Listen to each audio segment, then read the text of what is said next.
is another episode ng Aling Oday's Kitchen. Gagawa tayo ngayon ng money cake.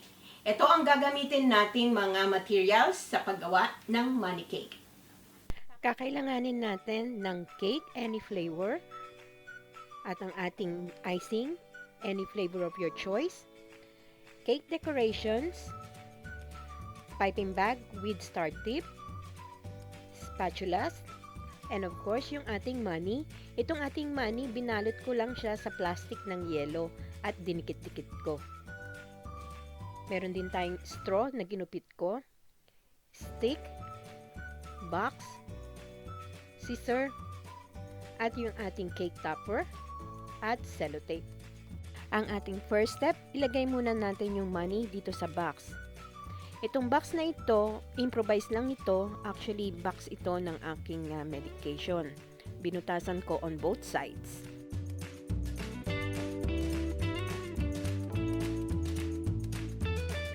And then yung ating straw na ginupit, ka-size ng ating money, ilalagay lang natin sa dulo. Hindi natin to ididikit. Gagamitin lang natin to as guide sa pag-roll at pagtutusukan natin ng stick mamaya. Huwag natin masyadong higpitan yung pag-roll para mag-ease yung paghila mamaya ng pera.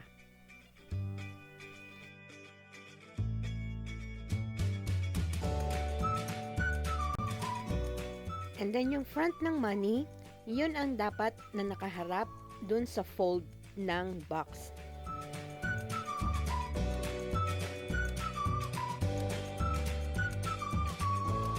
Then i-close natin. Nag-iwan lang ako ng enough na plastic. Iyan yung pagkakabitan ng ating cake topper mamaya. Pagsara natin ng box, isi-sealed lang natin yung side using sellotape or scotch tape para paghila ng money mamaya, hindi bubukas yung box.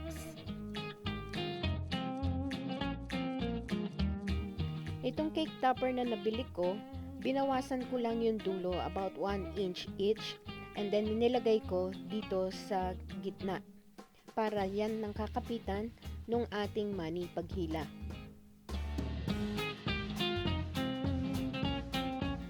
Ang ating next step, lalagyan na natin ng icing yung cake. Ang ginamit kong icing dito, pangpalaman, ay cream cheese. Kasi masarap yung cream cheese sa frosting para sa chocolate cake.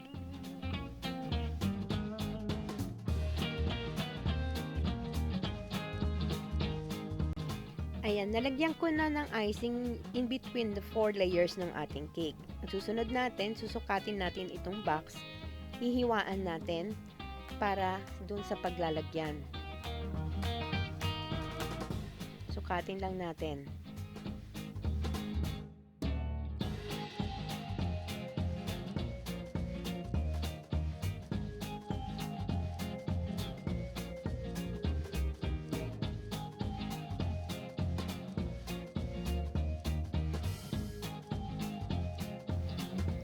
Tanggalin natin yung hiniwa nating cake.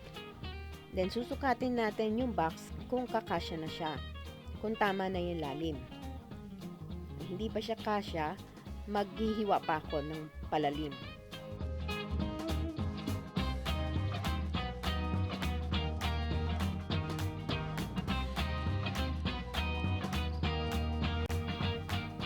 Then, remove na natin yung excess na cake. Pwede yung pang merienda mamaya. Then, kunin na natin yung box. Sukatin na natin. Ayan. Kasya na siya. Lumubog na. Pwede na ito. Then, isi-secure natin itong money box using the stick.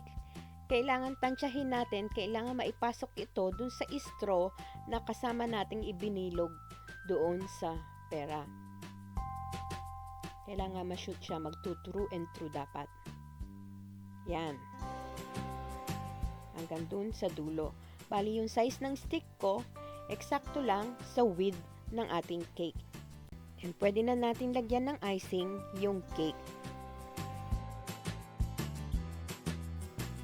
Yan, nalagyan ko na ng icing itong ating cake. Gamit lang ako ng spatula.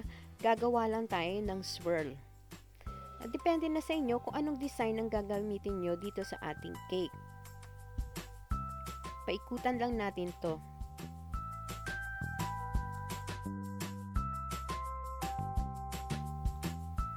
Then, pati dito sa ibabaw, iswear lang natin. Pero mas madali kung ilalagay nyo muna yung cake topper bago natin lagyan yung icing dito sa ibabaw.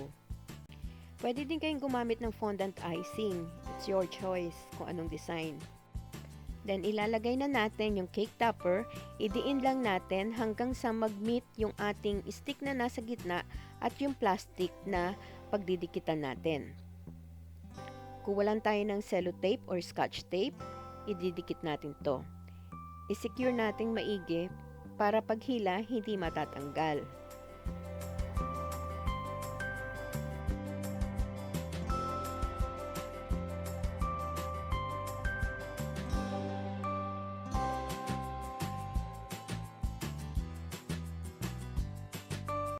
Then, para matakpan yung box, maglalagay lang tayo ng cake decorations. Gagamit tayo ng flowers. Check nyo na lang yung link sa description box sa paano paggawa ng ating fondant flowers. Paiikutan lang natin to para matakpan. Ayan, ready na yung ating cake. Nalagyan na natin ng decorations. Itatry na natin to kung pwede na nating hilahin. Ayan. Yay! Success! Yay! That's it! Sana makatulong itong video na to sa paggawa nyo ng money cake. Pwedeng pang business or pang personal na pang regalo.